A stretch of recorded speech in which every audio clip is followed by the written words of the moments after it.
मेरा नाम प्रियंका है। कुछ साल पहले मैं इंजीनियरिंग कॉलेज में पढ़ती थी, लेकिन मेरी किस्मत ने कुछ इस तरह से मेरे साथ मजाक किया था कि मैं दूसरे शहर में नौकरी करने के लिए चली गई थी और यहाँ पर मैं एक सड़क के किनारे बैठकर बच्चों के खिलौने बेचा करती थी। इसी दौरान मेरे पास एक नकाब पहने हुए लड़का आया और फिर उसने मुझसे ऐसी बात कही जिसे सुनकर मेरे तो होश ही उड़ गए थे।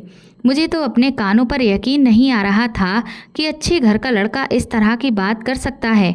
मैंने तो अब तक ऐसी बातें और इच्छाएं सिर्फ उन्हीं आदमियों के मुंह से सुनी थी जो या तो बड़ी उम्र के होते थे या जिनकी परवरिश अच्छे परिवार में नहीं हुई होती थी। लेकिन ये लड़का तो काफ़ी अच्छे घराने का लगता था, पर मेरी भी मजबूरी थी और इसीलिए मैं उसकी ख्वाहिश को पूरा करने के लिए उसके साथ, लेकिन भले ही जैसा वह चाहता था वैसा सब मैं कर रही थी। पर अभी तक मैंने उसका चेहरा नहीं देखा था।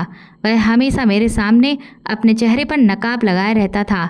मैंने उससे एक दिन उसका चेहरा दिखाने की बहुत जिद की, लेकिन वह मुझे किसी भी हाल में अपना चेहरा दिखाने के लिए तैयार ही नहीं था। वो कहता था कि जब सही वक्त आएगा तो मैं तुम्हें अपना चेहरा खुद दिखा दूंगा। उसके मुताबिक जब सही वक्त आ गया तो मैंने उसका चेहरा देखा और उसे देखते ही मैं तो दंग रह गई थी, क्योंकि वह तो मेरा ही। कुछ सालों पहले हम लोग बहुत अमीर हुआ करते थे। मेरे पापा इनकम टैक्स डिपार्टमेंट में थे। एक दिन मेरे पापा ने एक बहुत बड़े राजनेता के घर पर छापा मारा। उन्हें कहीं से ये इन्फॉर्मेशन मिली थी कि गरीब लोगों के आवास बनाने के लिए जो पैसा सरकार के द्वारा अलॉट किया गया है, उस पैसे को पूरी तरह से इस नेता ने खुद डकार लिया था और सिर्फ कागजों पर ही गरीबों के घर बनकर तैयार हो गए और ये दिखा दिया गया, जिसे वह साफ तौर से सारी कागजी कार्रवाई से बच गया था। क्योंकि जो लोग भी इस टेंडर को देखने के लिए और जांच पड़ताल करने के लिए आने वाले थे, उन लोगों को भी इस नेता ने पैसे दे दिए थे, जिस वजह से उन्होंने भी अपना मुंह बंद कर लिया था और बाकी का बचा हुआ करोड़ों रुपया सारा का सारा उस नेता ने अपने घर पर रखवा दिया था। जब मेरे पापा को ये बात पता चली तो उन्हें बहुत गुस्सा आया। मेरे पापा एक बहुत ही ईमानदार ऑफिसर थे। वह कभी भी किसी मजबूर के साथ गलत होते हुए नहीं देख सकते थे और इसीलिए पापा को जैसे ही ये खबर मिली वह उस नेता के घर पर छापा मारने के लिए पहुंच गए थे। पहले तो उन्हें उसके घर में कुछ भी मिल नहीं रहा था। उसके साथ गए हुए ऑफिसर उन्हें बार बार समझा रहे थे कि सर, इस नेता की पहुंच बहुत ऊपर तक है और अगर हम इस पर हाथ डालेंगे और अगर हमें कुछ भी हाथ नहीं लगा तो हमारे पास कोई भी सबूत नहीं होगा और फिर तो ये उल्टा हमें ही फंसा देगा। लेकिन काफ़ी देर तक खोजबीन के बाद भी कुछ नहीं मिल रहा था। ऑफिसर्स कहने लगे कि हमें यहाँ से जल्द चलना चाहिए, लेकिन मेरे पापा हार मानने वालों में से नहीं थे और दूसरा, उन्हें अपने मुखबिर पर पूरा विश्वास था, क्योंकि इससे पहले भी मेरे पापा को उस मुखबिर ने जब भी कोई टिप दी थी तो वह हमेशा सच ही साबित हुई थी। इसलिए पापा ने कुछ देर और रुकने को कहा और खूब ही अच्छे से सोचा समझा, क्योंकि ये रकम करोड़ों की थी और इसलिए इस तरह से इस केस को बीच में छोड़ा नहीं जा सकता था। इसके बाद पापा ने उस नेता के बंगले की दीवारों को खुदवा कर देखा, पर उनमें से भी कुछ भी नहीं निकला। वह नेता बार बार पापा को धमका रहा था कि तुम्हारी भलाई इसी में है कि तुम यहाँ से वापस चले जाओ, वरना तुम्हारे साथ बिल्कुल भी अच्छा नहीं होगा। पर पापा उसकी धमकियों से डरने वाले नहीं थे। इसके बाद पापा ने उसके पूरे गार्डन की भी खुदाई कर डाली, पर वहाँ पर भी कुछ नहीं निकला। पापा को कुछ समझ नहीं आ रहा था। तब फिर पापा की नज़र एक जगह पर जाकर टिक गई। गार्डन में बहुत ही बड़े बड़े पेड़ खड़े हुए थे और उन पेड़ों का जो नीचे का हिस्सा था उसमें कुछ जगह पर लकड़ी कुछ अजीब सी लग रही थी। पापा ने जैसे ही उस लकड़ी को छूकर देखा तो पाया कि वह तो प्लास्टिक की बनी हुई है। पापा ने जैसे ही उन पेड़ों की लकड़ियों को उखड़वाया तो उनमें से ढेर सारे पैसों की पॉलीथीन में लिपटी हुई मोटी मोटी गड्डियाँ निकल आईं और उस नेता का पर्दाफाश हो गया। इसके बाद उसे पुलिस पकड़ ले गई। शाम को जब पापा लौट कर आए तो वह काफ़ी खुश थे और उनके चेहरे पर संतुष्टि का भाव नजर आ रहा था कि उन्होंने गरीबों को इंसाफ दिलाया। कुछ समय तक तो ये केस चला, लेकिन फिर अचानक सारी बाजी पलट गई। इस केस में उल्टा मेरे पापा को ही फंसा दिया गया। ये दिखा दिया गया कि पापा ने उस नेता से मोटी रकम मांगी थी, जो रिश्वत में ना मिलने के कारण उन्होंने उस नेता को फंसाने की कोशिश की है, जबकि ये पैसा तो उन्होंने किसी और के यहाँ से जब्त किया, लेकिन नाम इस नेता का ले लिया। इस सारे केस में पापा के खिलाफ उनके ही कुछ ऑफिसर्स ने गवाही दे दी, जिससे पापा को बहुत गहरा झटका लगा था। वह हमारे लिए बहुत बुरा वक्त था। सब कुछ तबाह हो चुका था। हम लोग दिन रात कोर्ट कचहरी के चक्कर लगाते रहते थे, पापा ने अपने ऑफिसर्स पर विश्वास करने की बहुत बड़ी कीमत चुकाई थी, लेकिन ये सज़ा सिर्फ उन्हें नहीं बल्कि मेरे पूरे परिवार को मिल रही थी। कहते हैं ना कि जब वक्त खराब होता है तो ऊंट पर बैठे हुए इंसान को भी कुत्ता काट लेता है। हमारे पास पहले खूब सारा पैसा था, हम लोग भी बहुत अमीर थे, लेकिन पापा का मुकदमा लड़ते लड़ते हमारे सारे पैसे धीरे धीरे ख़त्म होने लगे। मैं तो इंजीनियरिंग की पढ़ाई कर रही थी, इसलिए मैं हॉस्टल में ही रहती थी। जब मुझे अपने घर के इस तरह के हालातों के बारे में पता चला तो मैं भी वापस अपने घर पर आ गई। हमने पापा को जेल से रिहा कराने के लिए अच्छे से अच्छा वकील किया, लेकिन हम पापा को नहीं छुड़ा सके। लोगों ने मेरे पापा को धोखेबाज, जालसाज, लालची और ना जाने क्या क्या नहीं कहा। वह चिल्ला चिल्ला कर कहते रहे कि उन्होंने ये घटना नहीं की है, उन्होंने कोई रिश्वत नहीं ली है, लेकिन उनकी बातों पर किसी ने भी विश्वास नहीं किया। मेरे पापा एक बहुत ही ईमानदार और खुददार ऑफिसर थे। वह अपने लिए इस तरह की बातों को बर्दाश्त नहीं कर सके और फिर पापा ने जेल में ही खुद को इस दर्द भरी जिंदगी से आज़ाद कर दिया। हम सब लोगों को उनकी मौत से बहुत गहरा सदमा पहुंचा था। मेरी छोटी बहन, छोटा भाई और माँ अब इस दुनिया में बिल्कुल अकेले रह गए थे। मेरे पापा का सपना था कि मैं इंजीनियर बनूं। मैं उनका सपना पूरा करने के लिए ही इंजीनियरिंग की तैयारी कर रही थी, लेकिन अब पापा के मरने के बाद हमारे घर के हालात दिन ब दिन बिगड़ते ही चले जा रहे थे। मेरे पापा की कमाई से ही तो हमारे घर का खर्चा चल रहा था। जो थोड़े बहुत पैसे हमारे पास जमा थे वह सारे कोर्ट कचहरी के कामों में ही खर्च हो गए और इस तरह से हम पर परेशानियों का भार टूट पड़ा था। मेरी पढ़ाई लिखाई भी बंद हो गई। कॉलेज से बिना बताए ही मुझे घर आना पड़ गया था। इधर माँ की भी तबीयत अब हमेशा ख़राब रहने लगी थी। मेरी बहन जो कि 12th क्लास में थी उसकी भी पढ़ाई रुक गई और भाई अभी सिर्फ 10 साल का था। उन सब का रो रो कर बहुत बुरा हाल हो गया था, लेकिन अब मुझे उन लोगों की पढ़ाई की फ़िक्र हो रही थी क्योंकि मैं बड़ी थी और मुझे ही इन सभी जिम्मेदारियों को उठाना था और मैं अपने भाई बहनों के भविष्य को खराब नहीं होने दे सकती थी।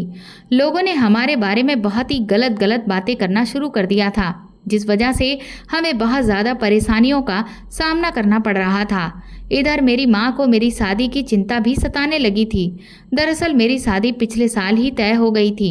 मेरा मंगेतर मेरे ही स्कूल में मेरे साथ पढ़ा था और उसके पापा मेरे पापा के दोस्त थे।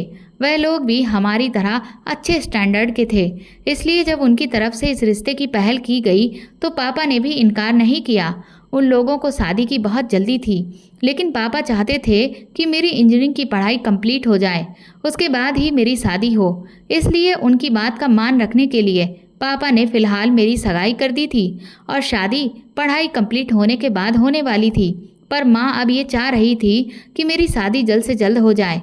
मैंने माँ को मना भी किया कि अगर मैं इस घर से चली गई तो घर की जिम्मेदारी कौन उठाएगा, लेकिन माँ को मेरी फिक्र ज़्यादा हो रही थी। इसलिए उन्होंने जब मेरे ससुराल वालों को घर पर बात करने के लिए बुलाया तो हम लोगों के होश उड़ गए थे, क्योंकि उन लोगों ने शादी करने से साफ इनकार कर दिया। मम्मी ने उन्हें लाख समझाया कि आप तो अपने दोस्त को बहुत अच्छे से जानते थे, फिर आप भी दुनिया वालों की बातों में आ गए। वह लोग तरह तरह की बातें करने लगे, यहाँ तक कि मेरा मंगेतर रोहन भी जाने क्या क्या बकवास कर रहा था। माँ को उनके इरादे समझ नहीं आ रहे थे, पर मैं समझ चुकी थी। वह मुझसे रिश्ता इसलिए जोड़ना चाह रहे थे क्योंकि तब मेरे पास पैसा था, प्रॉपर्टी थी, जो शादी के बाद काफ़ी कुछ उनके इकलौते बेटे को मिलने वाला था। लेकिन क्योंकि अब मेरे पास ना तो पैसा था ना प्रॉपर्टी और उनके हाथ कुछ भी नहीं आता, इसीलिए उन्हें अब ये शादी नहीं करनी थी। मैंने भी उन लोगों के आगे हाथ जोड़ लिए और उन्हें जाने के लिए कह दिया। माँ तो बदहवास सी हो गई थी। मैंने माँ को समझाया कि वह लोग लालची थे और ऐसे घर में मैं कभी भी खुश नहीं रह सकती थी। वह मुझसे शादी नहीं कर रहे थे, बल्कि हमारे पैसे से शादी करना चाहते थे। लेकिन माँ को अब ये चिंता सताए जा रही थी कि मेरी शादी अब कैसे होगी। मैंने माँ से कहा कि फ़िलहाल आप इन सब बातों को छोड़ दें और मेरे दोनों भाई बहनों की पढ़ाई के बारे में सोचिए, क्योंकि फ़िलहाल मैं घर की जिम्मेदारी उठाना चाहती हूँ। मैंने इससे पहले कभी नौकरी नहीं की थी, क्योंकि मैं तो अभी तक पढ़ाई ही कर रही थी, लेकिन अब घर की जिम्मेदारियां उठाने के लिए मैंने नौकरी करने का फैसला कर लिया था। मेहनत करने से तो मैं कभी भी नहीं घबराई थी, क्योंकि घर के हालात अब इस तरह के कुछ हो गए थे तो अब मुझे ही सब कुछ संभालना था। हमने कभी भी गरीबों के हालात नहीं देखे थे, लेकिन अब सिचुएशन ऐसी हो गई थी कि घर में खाने के लिए भी कुछ नहीं बचा था। मुझे किसी भी तरह से अपने घर के हालात ठीक करने थे। अपने शहर में तो मुझे कहीं कोई नौकरी मिल ही नहीं रही थी, इसलिए मैं दूसरे शहर में नौकरी करने के लिए निकल आई। वहाँ जाने के बाद मुझे सिवाय डिसअपॉइंटमेंट के अलावा कुछ भी नहीं मिल रहा था। फिर बड़ी मुश्किल से मुझे एक शोरूम में नौकरी करने का मौका मिला। मैंने इस मौके को हाथ से नहीं जाने दिया। जिस शहर में मैं नौकरी करने के लिए आई थी, ये शहर बहुत अच्छा खूबसूरत था। यहाँ पर मैंने देखा कि रात को काफ़ी सारे लोग खिलौने बेचा करते थे और उनके खूब खिलौने बिक भी जाते थे। इसीलिए फिर मैंने भी फैसला किया कि मैं दिन में शोरूम पर सारा काम करने के बाद रात को पार्ट टाइम में सड़क के किनारे बैठकर बच्चों के खिलौने भी बेच लिया करूंगी। इस तरह से मेरे पास काफ़ी सारे पैसे आ जाया करेंगे। मैं लगातार अपनी नौकरी कर रही थी। जो भी पैसे मुझे शोरूम से मिलते थे वह मैं अपने घर भेज दिया करती थी और उसी शहर में मैंने एक छोटा सा कमरा भी किराए पर ले लिया था। रात को मैं जो खिलौने बेचा करती थी उससे मैं खाना खा लेती थी और कमरे का किराया दे देती थी। इसी तरह से मेरी ज़िंदगी गुजर रही थी और मुझे यहाँ पर काम करते हुए 5 महीने हो गए थे। मुझे आज भी वह दिन याद है जब बहुत ज़्यादा गर्मी हो रही थी और मैं सड़क के किनारे बैठकर बच्चों के खिलौने बेच रही थी। आज होली का दिन था और जिस जगह मैं खिलौने बेचा करती थी वहाँ पर एक मेला लगाया गया था, जिस वजह से आज बहुत भीड़ थी और मेरे खिलौने भी खूब बिक रहे थे। आज मुझे सारी रात जाकर खिलौने बेचने थे क्योंकि आज त्यौहार का दिन था और ऐसे मौके पर खरीदारी खूब ज़्यादा होती है। क्योंकि त्यौहार के अलावा तो मेरा काम उतना ज़्यादा अच्छा नहीं चलता था। शुरू के दिनों में मेरा काम बहुत अच्छा चल रहा था, लेकिन जब से बड़े बड़े लोगों ने बड़े बड़े मॉल से बच्चों के लिए खिलौने खरीदने शुरू कर दिए थे, तब से ही मेरा ये खिलौने वाला काम अच्छा नहीं चल रहा था। बस कुछ गरीब लोग ही थे जो हमसे खिलौने खरीद लेते थे। रात काफ़ी हो गई थी क्योंकि मैं इस शहर में बिल्कुल अकेली थी और ऊपर से एक लड़की भी, इसलिए मुझे बहुत डर भी लग रहा था। लेकिन फिर भी अपने परिवार की खातिर मैं हमेशा खुद को हिम्मत देती रहती हूँ। घर में मेरी माँ भी मेरे लिए बहुत परेशान रहती हैं कि कहीं मेरे साथ कुछ ऐसा वैसा ना हो जाए, लेकिन मजबूरी इंसान को क्या कुछ नहीं करवा देती। मेरे पास भी इस सब को करने के अलावा और कोई रास्ता भी नहीं था। शोरूम में काम करके मुझे 4 से 5 हज़ार रुपये महीना मिल रहे थे क्योंकि उस शोरूम में काम के लिए और भी बहुत सारे लोग थे। इसीलिए हम लोगों को कम सैलरी पर ही रखा गया था। अगर वहाँ कोई भी अपनी सैलरी बढ़ाने की बात करता तो वह नौकरी से निकल जाने के लिए कह देते थे। घर पर पैसे भेजने के बाद मेरे पास कुछ खास नहीं बचता था। मैं अपनी किस्मत से बहुत मायूस हो चुकी थी। कभी कभी मेहनत भी हमारी किस्मत को नहीं बदल सकती। खिलौने बेचने पर तो कमाई बिल्कुल ना के बराबर ही हो रही थी और जिम्मेदारियां मुझे किसी भी पल चैन से नहीं रहने दे रही थीं। कभी कभी मैं सोचती थी कि मैं वापस अपने शहर लौट जाऊं, लेकिन वहाँ भी मेरे लिए कुछ नहीं रखा था।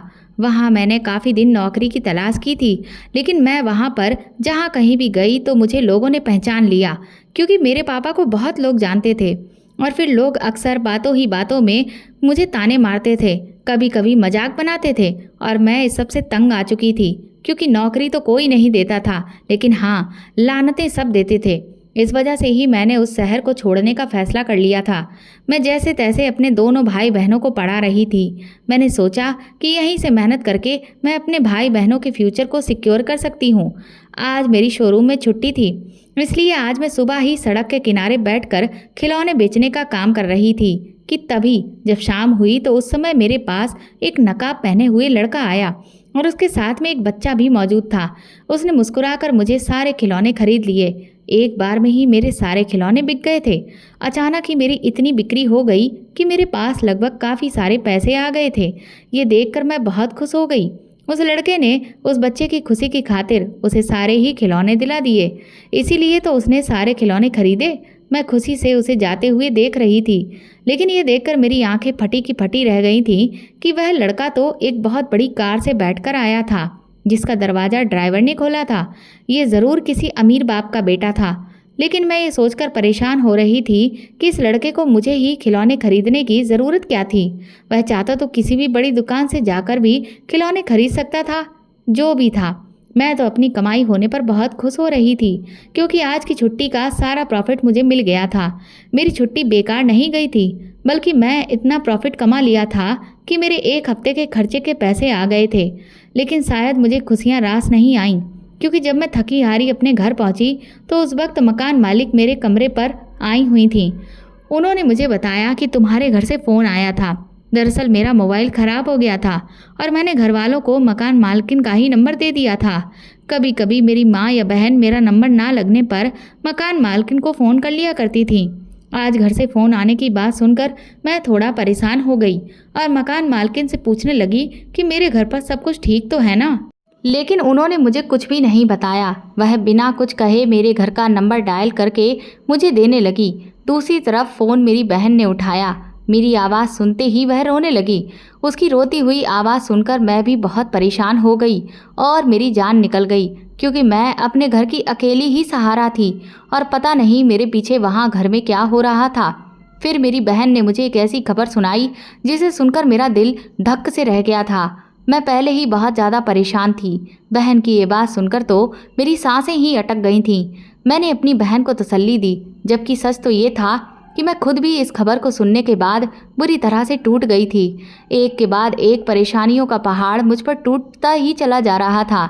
मैंने अपनी बहन से कहा कि तुम परेशान मत हो, मैं जल्द से जल्द कोई ना कोई बंदोबस्त कर लूँगी और फिर सब कुछ ठीक हो जाएगा। बहन से बात करने के बाद मैंने फ़ोन बंद कर दिया। मैं पूरी तरह से रोने लगी थी। कमरे में मौजूद मकान मालकिन भी मुझे तसल्ली देने लगी थी। मेरी बहन ने मुझे बताया कि माँ की अचानक बहुत तबीयत खराब हो गई थी और जब माँ को हम लोगों ने डॉक्टर को दिखाया तो डॉक्टर ने बताया है कि माँ को कैंसर हो गया है। मेरी बहन ने कहा कि माँ के इलाज के लिए आपको अब पैसे भेजने होंगे। मुझे अब माँ के इलाज के लिए लगभग 70,000 रुपयों की ज़रूरत थी। मुझे जल्द से जल्द इतनी बड़ी रकम चाहिए थी, लेकिन अब सबसे बड़ा सवाल ये था कि मुझ जैसी एक गरीब लड़की को इतने ज़्यादा पैसे कहाँ से मिल सकते थे। मैंने सोचा कि मैं अपने शोरूम के मालिक से बात करके देखती हूँ और खिलौनों को भी रोज़ रात को मन लगाकर और भी मेहनत से बेचूंगी, चाहे मुझे उसके लिए सारी रात ही क्यों ना जागना पड़े। ये सब जानने के बाद वह रात मेरी बहुत मुश्किल से गुजरी थी। मैं अपने घर वालों से दूर थी। मुझे सारी रात अपनी माँ की बहुत फिक्र होती रही। सुबह हुई तो मैं फ़ौरन अपनी माँ से मिलने के लिए घर पहुँच गई। मैंने माँ को तसल्ली दी कि मैं जल्दी ही पैसे लेकर आऊँगी और उनका इलाज करवाऊँगी। रात तक मैं वापस अपने घर से निकलकर इसी शहर में वापस आ गई थी। मुझे अब ये फिक्र बहुत सता रही थी कि कहीं मेरी माँ को कुछ हो ना जाए, क्योंकि फिर तो मेरे छोटे भाई बहनों को संभाल पाना मेरे लिए बहुत मुश्किल था और फिर मेरे पिता का साया तो पहले ही हम लोगों के ऊपर से उठ चुका था। अब मैं माँ के साये को खोना नहीं चाहती थी। जहाँ पर मैं नौकरी कर रही थी तो मैं शोरूम के मालिक से इस बारे में बात की और अपनी माँ के बारे में उन्हें सब कुछ बता दिया, लेकिन मेरे मालिक को मुझसे कोई हमदर्दी नहीं हुई थी। वह तो उल्टा मुझे ये कहने लगे कि यहाँ तो हर दूसरे तीसरे दिन हर कोई अपनी सैलरी बढ़ाने या पैसे लेने के लिए इसी तरह की परेशानियों को बताता रहता है। जाओ, जाकर अपना काम करो। शोरूम के मालिक के बिहेवियर पर मुझे इतना ज़्यादा गुस्सा आया। वह उस वक्त बहुत एटीट्यूड से भरा हुआ था। ये सब देखकर मेरी आंखों से आंसू आने लगे थे, जबकि मैंने ना उससे कोई झूठ कहा था और ना ही मैंने उनसे कोई भीख मांगी थी। मुझे तो बस कुछ पैसे उधार चाहिए थे, जो मैं हर महीने अपनी सैलरी से थोड़ा थोड़ा करके उनको लौटा देती। लेकिन शायद उनके सीने में दिल ही नहीं था। नौकरी का टाइम पूरा करके मैं खिलौने बेचने के लिए सड़क के किनारे बैठ गई थी। मुझे वहाँ पर बैठे हुए अभी कुछ देर ही गुजरी थी कि तभी वह नकाब वाला लड़का दोबारा से मेरे पास खिलौने खरीदने के लिए आ गया। उसने एक बार फिर से मुझे लगभग मेरे पास मौजूद सारे ही खिलौने खरीद लिए थे। उसके साथ आज भी वही बच्चा मौजूद था जिसे वह पहले लेकर आया था। मैं अपनी इस बिक्री पर बहुत खुश हुई, साथ ही इस बात पर हैरान भी थी कि वह लड़का इतने ज़्यादा खिलौने का करता क्या है, जबकि एक बच्चा लगभग 3 या 4 खिलौने से ही तो खेल सकता है। इतनी ज़्यादा तो वह खिलौने से नहीं खेल सकता, लेकिन वह तो सारे के सारे ही अपनी गाड़ी की डिग्गी में रख लेता था। शायद उसके घर में और भी ज़्यादा बच्चे होंगे, तभी वह उनके लिए सारे खिलौने ले जाता होगा। मुझे इस बात से क्या मतलब था। मैंने उसकी तरफ ध्यान न देते हुए जल्दी से उससे पैसे लिए और अपने प्रॉफिट के पैसे गिनने लगी। दूसरे दिन फिर से वही लड़का मेरे पास आया और उस दिन भी उसकी वजह से मुझे अच्छा खासा प्रॉफिट हुआ था। मेरे लिए तो वह किसी भगवान से कम नहीं था। मेरे दिन इसी तरह से गुजर रहे थे। वह लड़का हर दूसरे तीसरे दिन मेरे पास पाबंदी से उस बच्चे के साथ आने लगा था, लेकिन वह लड़का हर बार अपना चेहरा छुपाकर ही आता था और मुझे खिलौने खरीद कर मुझसे तय रकम से भी ज़्यादा पैसे दे जाता था। इधर मेरे पास घर में भी बार बार फ़ोन आ रहा था। कभी मेरी बहन कहती कि वापस आ जाओ दीदी, कभी वह कहती कि पैसे भिजवा दो, क्योंकि वह खुद भी माँ की तबीयत देख देख कर बहुत ज़्यादा परेशान हो गई थी और इसीलिए समझ नहीं पा रही थी कि अब उसे आखिर करना क्या चाहिए। मैंने यही सोचा कि अगर मुझे हर दिन इसी तरह से प्रॉफिट होने लगा तो मैं अपनी माँ के इलाज के लिए जल्दी ही ज़रूरत के पैसे जमा कर लूँगी और फिर मैं उसके बाद घर वापस चली जाऊँगी। लेकिन ये लड़का अब बीच में काफ़ी दिनों से मेरे पास खिलौने खरीदने आ ही नहीं रहा था। मैं काफ़ी दिन से उस लड़के का इंतज़ार कर रही थी। वैसे तो वह हर दिन आ जाया करता था, लेकिन अब जब से मुझे उसकी ज़रूरत थी वह लड़का आ ही नहीं रहा था। 70,000 रुपये मुझे अपनी माँ के इलाज के लिए चाहिए थे। ये मेरे लिए एक बहुत बड़ी रकम थी। काफ़ी दिनों के बाद वह लड़का मेरे पास जब खिलौने खरीदने आया तो मेरी उम्मीद एक बार फिर से जागने लगी थी। उसने मेरे खिलौने खरीद लिए और फिर हैरान कर देने वाली बात यह थी कि उसने मुझे काम का भी ऑफ़र दिया। मैं उस लड़के की बात सुन रही थी जिसे सुनकर मुझे अपने कानों पर विश्वास नहीं हो रहा था। वह लड़का मुझसे कहने लगा कि तुम्हें मेरे घर का काम करना होगा। ये बात सुनकर मैं दंग रह गई थी और काफ़ी देर तक तो मैं ध्यान से उसकी बातों को सुनने की कोशिश करने लगी और उसकी तरफ देखते ही रही। मुझे ऐसा महसूस हुआ कि वह नकाब के अंदर से मुस्कुरा रहा है। जब काफ़ी देर तक मेरे मुंह से कोई भी शब्द नहीं निकल सका तो फिर वह कहने लगा कि नौकरी की बात सुनकर तुम बहुत ज़्यादा चौंक गई हो। ये कोई इतनी बड़ी बात तो नहीं है। मैं तुमसे काम करवाना चाहता हूँ और उसके बदले में तुम्हें बहुत बड़ी रकम भी दूंगा। तुम्हें कोई ऐतराज़ है क्या? मैं हकलाते हुए उससे पूछने लगी, क्या आप सच में मुझे अपने पास नौकरी पर रखना चाहते हो? मैं तो एक मामूली सी लड़की हूँ जो शोरूम में काम करती है और रात को यहाँ पर खिलौने बेचने के लिए बैठ जाती है। मुझे तो इस शहर में कोई नौकरी देने के लिए तैयार भी नहीं था, तो फिर आप मुझसे क्या काम करवाना चाहते हो? वो कहने लगा, बस ये समझ लो कि मैं भी तुम्हें नौकरी ही दूंगा और तुम्हें हर महीने नौकरी करने के बदले में 30,000 रुपये दिया करूँगा। उसके मुंह से ये बात सुनकर के मैं तो और भी ज़्यादा खुश हो गई थी। मैंने कहा, क्या सच में आप मुझे हर महीने 30,000 रुपये दिया करेंगे? वो लड़का कहने लगा, हाँ, मुझे तुम जैसी मेहनती और ईमानदार इंसान की ही ज़रूरत थी और तुम्हें देखकर मुझे इस बात का अंदाज़ा हो गया है कि तुम बहुत मेहनती और ईमानदार हो, जो अपनी नौकरी करने के बावजूद भी पार्ट टाइम में सड़क के किनारे बैठकर बच्चों के खिलौने बेचती हो। तुम मेरे काम के लिए बनी हुई हो। तुम मेरे साथ चलो, मैं तुम्हें अभी तुम्हारे रहने का बंदोबस्त भी कर दूंगा और तुम्हारी सारी परेशानियां भी हल हो जाएंगी। बस मेरे साथ हमेशा मेहनत और ईमानदारी से काम करना। मैं जैसा कहूँ वैसा ही करती रहना। हर महीने 30,000 रुपये का सुनकर को मुझे यकीन हो गया था कि वह मुझसे ज़रूर कोई गैर कानूनी काम करवाना चाहता है। इसीलिए मैंने फिर थोड़ा सोचकर उसे साफ शब्दों में ये कहा कि देखिए, मैं एक शरीफ लड़की हूँ और सिर्फ मेहनत से ही पैसे कमाती हूँ। मैं कोई भी गैर कानूनी काम नहीं करना चाहती। अगर एक बार मुझे शोरूम की नौकरी से निकाल दिया गया तो मेरे पास जो नौकरी है वो भी मेरे हाथ से चली जाएगी। मेरी ये बात सुनकर वह लड़का ज़ोर से हंस पड़ा और कहने लगा, अरे मैं तुमसे कोई गैर कानूनी काम नहीं करवाऊँगा। मैं भी एक शरीफ परिवार का ही रहने वाला लड़का हूँ। मैं इस शहर में अपना बचपन गुजारा है। यहाँ के सभी लोग मुझे जानते हैं। अगर ऐसी कोई भी बात होगी तो सबसे पहले मैं ही पकड़ा जाऊंगा। इसलिए तुम बिल्कुल बेफिक्र रहो। मैं तुमसे ऐसा वैसा कोई काम नहीं करवाऊंगा जो गैर कानूनी हो। उसकी ये बात सुनकर मैंने उससे फिर से पूछा कि तो फिर आप मुझसे काम क्या करवाना चाहते हैं? तो वह मुझसे कहने लगा कि वो तो मैं तुम्हें मेरे घर पर चलने के बाद ही समझा दूंगा, लेकिन मेरा यकीन करो कि मैं तुमसे कोई भी ऐसा काम नहीं करवाऊंगा जिससे तुम किसी भी मुसीबत में पड़ो। उसकी ये बात सुनकर मुझे थोड़ी तसल्ली हुई थी।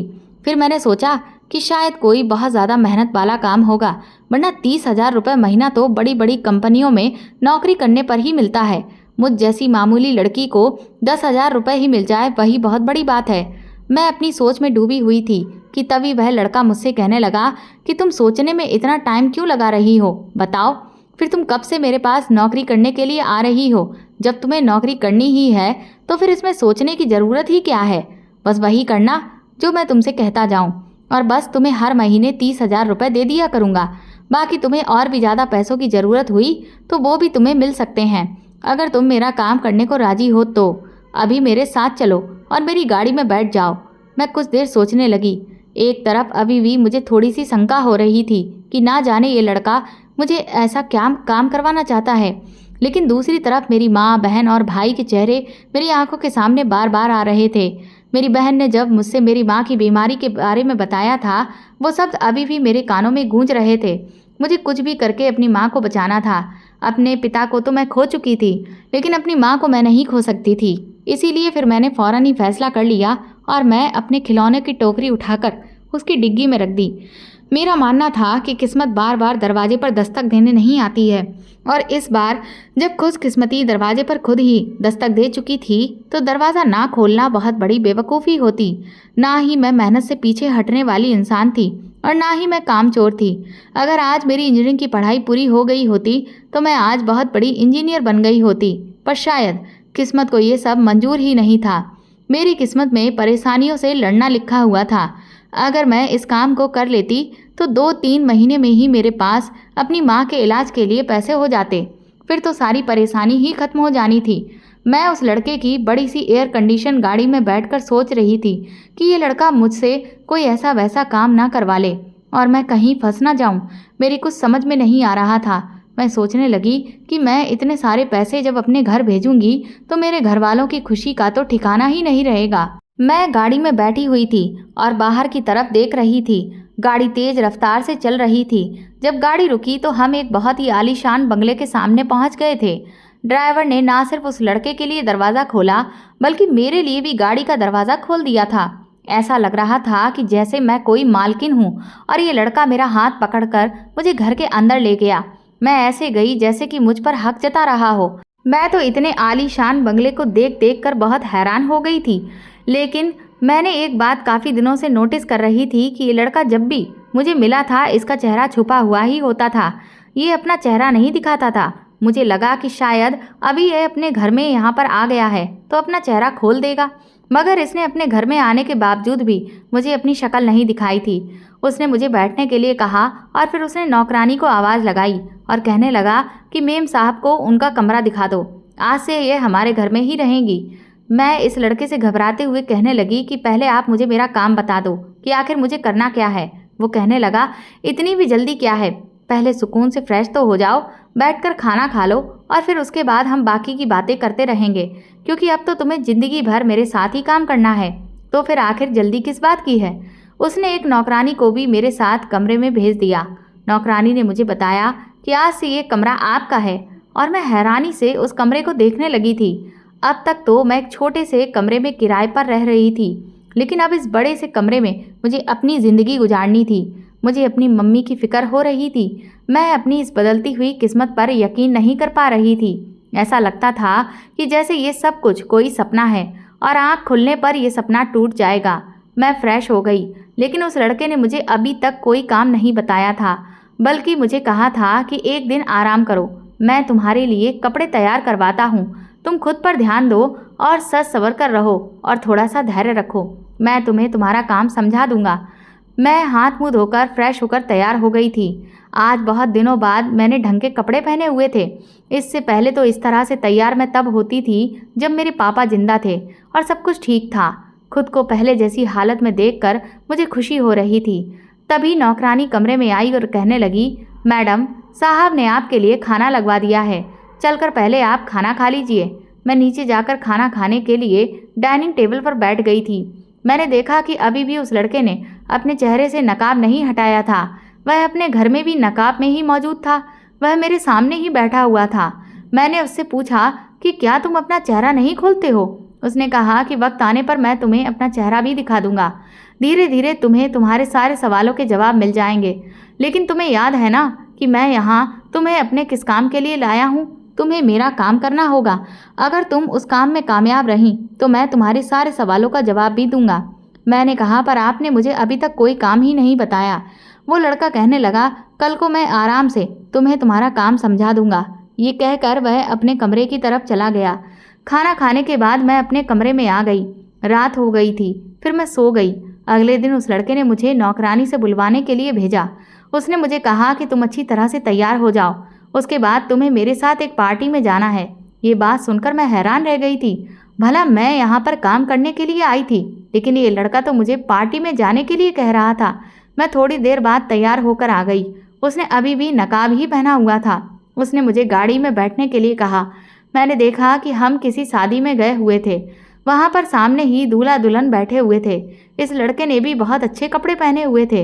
हॉल के अंदर एंट्री करते हुए ही उसने मेरा हाथ पकड़ लिया और मेरा हाथ पकड़कर वह मुझे स्टेज पर लेकर गया और उसने वहाँ सारे लोगों के सामने बताया कि मैं उसकी वाइफ हूँ।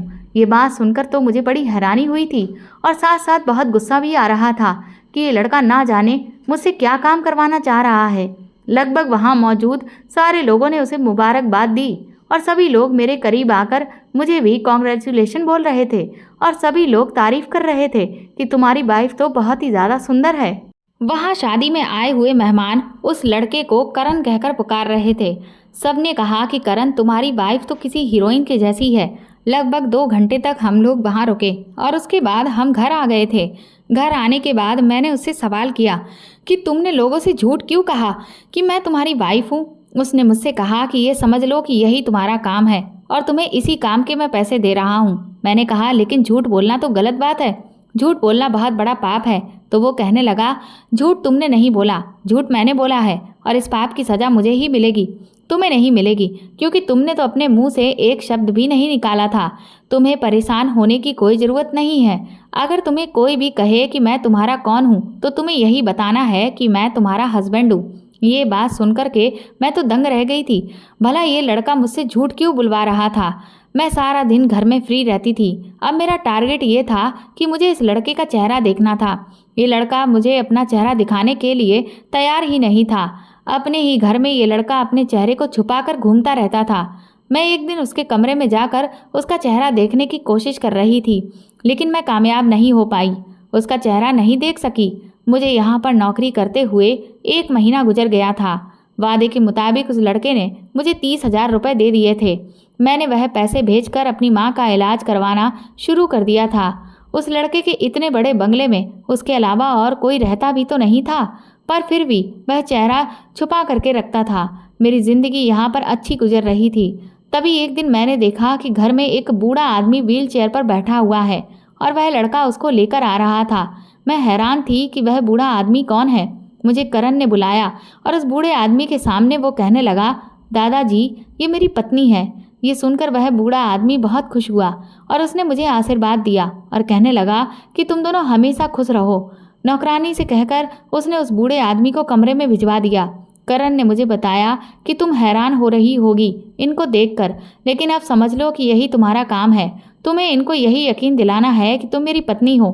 मैंने उससे कहा कि आखिर तुम ऐसा क्यों कर रहे हो। उसने मेरा हाथ पकड़ा और मुझे अपने दादाजी के कमरे की तरफ ले गया और दरवाजे पर जाकर ही रुक गया। उसने कहा, ये देखो, मेरे दादाजी हैं और इन्हें भी तुम्हारी माँ की तरह ही कैंसर के जैसी बीमारी है। तुम गरीब हो तो तुम्हें पैसों की ज़रूरत है, इसीलिए तो मेरे पास तुम काम कर रही हो। मेरे पास तो बहुत सारे पैसे हैं, मेरे पास किसी चीज़ की कमी नहीं है। डॉक्टर ने बताया है कि मेरे दादाजी सिर्फ कुछ ही दिनों के मेहमान हैं। मेरे दादाजी ने मुझे बचपन से ही पाल पोस कर बड़ा किया। उन्होंने मेरी हर ख्वाहिश को पूरा किया, लेकिन अब मेरे दादाजी चाहते हैं कि मैं शादी कर लूं। मैं जिस लड़की से प्यार करता हूं, शायद वह मुझसे प्यार नहीं करती और उसके अलावा मेरे दिल में कभी कोई लड़की आई ही नहीं और ना ही मैं उसके अलावा किसी और से शादी करना चाहता हूं। मेरी चाहत ये है कि मेरी शादी हो तो इस लड़की से हो जिससे मैं प्यार करता हूँ, वरना तो मुझे कुंवारा मरना ही मंजूर है।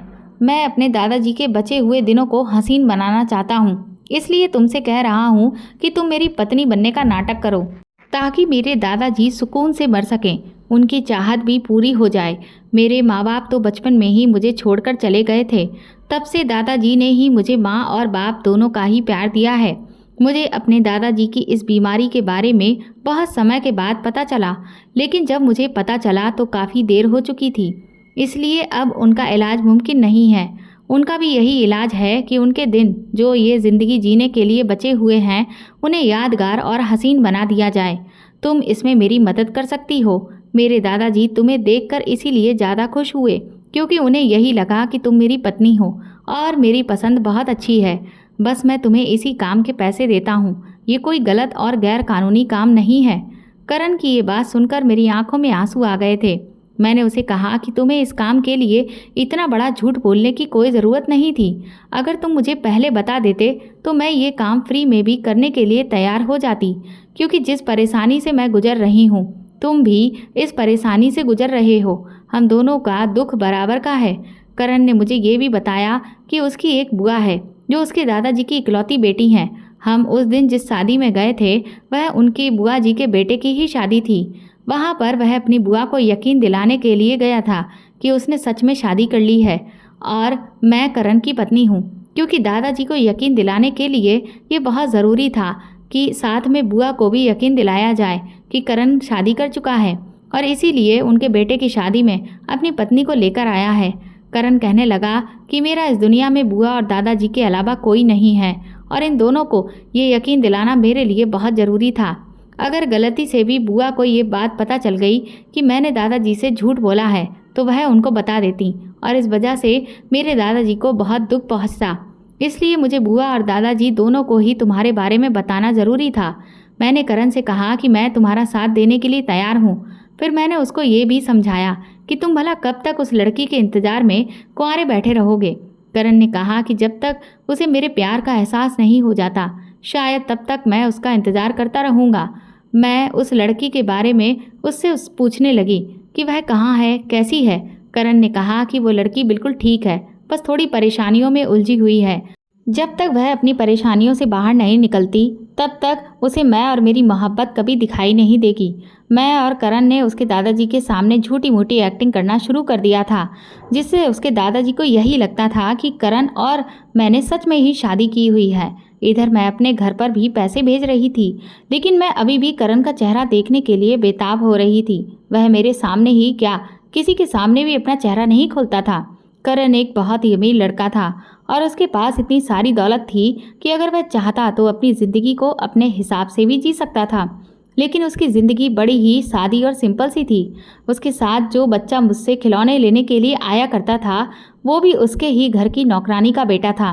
वह अपने घर के नौकरों से बहुत प्यार करता है। उसने हमेशा गरीबों की मदद की है। मुझे करण के घर नौकरी करते हुए 3 महीने गुजर गए थे। हर महीने मैं अपने घर पर ढेर सारे पैसे भेज देती थी। मेरी बहन मेरी माँ का इलाज करवा रही थी। उसका कहना था कि माँ का ऑपरेशन होना है। मैंने करण से बात करके अपनी माँ के ऑपरेशन के लिए भी पैसे भेज दिए थे। एक दिन मेरी बहन की कॉल आई। उसने कहा कि 2 दिन बाद माँ का ऑपरेशन है, तुम्हें माँ के ऑपरेशन के लिए घर आना पड़ेगा। इस टाइम पर हम 2 लोग अकेले नहीं रह सकते, क्योंकि भाई काफ़ी छोटा है, तुम बड़ी हो और हमें तुम्हारे साथ की ज़रूरत है। मैंने करण से इस बारे में बात की तो उसने कहा कि तुम यहाँ से नहीं जा सकती। अगर तुम यहाँ से चली गई तो इधर मेरे दादाजी को शक हो जाएगा। मैंने करण से कहा कि तुम अपने दादाजी को कोई बहाना बना देना कि मैं किसी काम से दूसरे शहर गई हूँ। करण कहने लगा, ऐसा नहीं हो सकता, दादाजी के इन दिनों तबीयत ठीक नहीं है, कभी भी कुछ भी हो सकता है। मेरा भी साथ देने वाला यहाँ कोई नहीं है, तुम्हें मेरे साथ ही रहना पड़ेगा। मुझे करण की ज़बरदस्ती पर गुस्सा आ गया।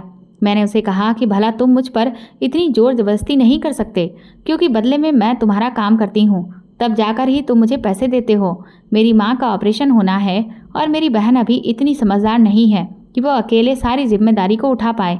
मेरा भाई भी छोटा है। जैसे तुम्हारे लिए तुम्हारे दादाजी बहुत प्यारे हैं, इस तरह से मेरी माँ भी मुझे बहुत प्यारी है।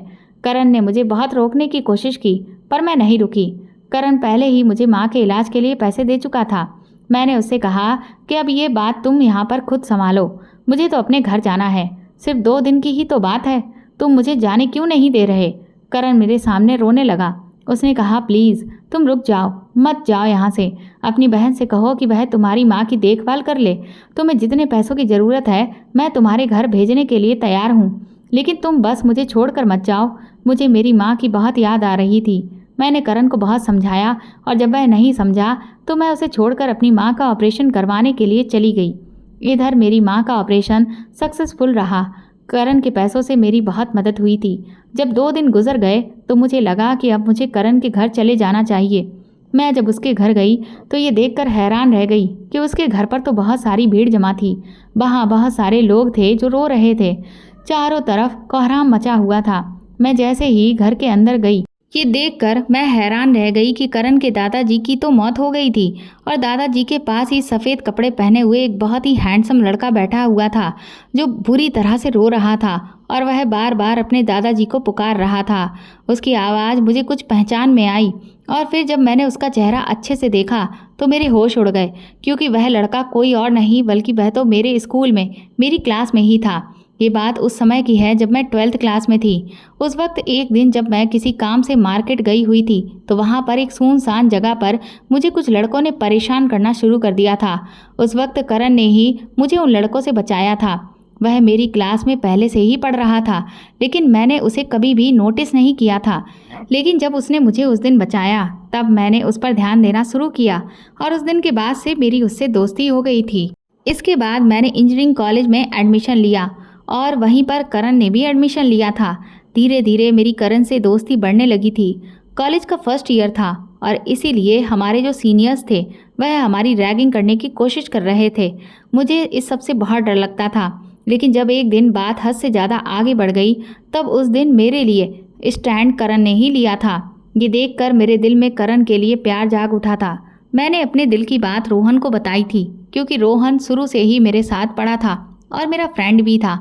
पर ना जाने क्यों, लेकिन रोहन का कहना था कि करण अच्छा लड़का नहीं है।